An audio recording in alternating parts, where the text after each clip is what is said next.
Je m'appelle Hélène de Vestel et je suis la fondatrice du collectif Edeni. Le zéro waste, c'est le fait d'avoir ni gâchis ni déchets.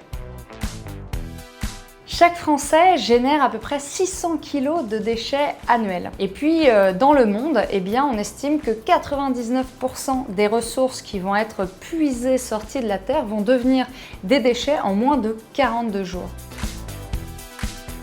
Il suffit d'appliquer la méthode des 5 R. Premièrement, refuser tout ce qui est inutile, superflu. Deuxièmement, réduire ce qu'on possède déjà.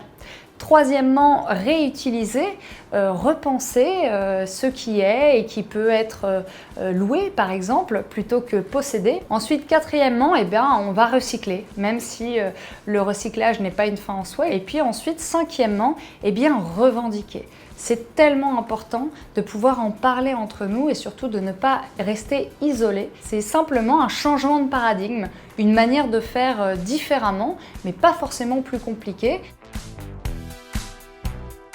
J'ai pas de vérité absolue, mais j'exerce un constat sur le monde qui nous entoure, de plus en plus de gens malades, malheureux, en recherche de sens, un épuisement des ressources, une biodiversité en chute. Alors, tentons autre chose et ça paraît plutôt sensé au point de vue des protocoles scientifiques comme de l'intuition qu'on peut avoir, d'utiliser moins de ressources. Je ne crois pas vraiment à l'instant T qui un jour a fait tout basculer. C'est plutôt en général la somme d'une confrontation. D'où l'importance d'aller voir plein de sources, d'en débattre, de ne pas avoir de tabou, de lire, d'écouter, de se rendre à des conférences, de faire aussi.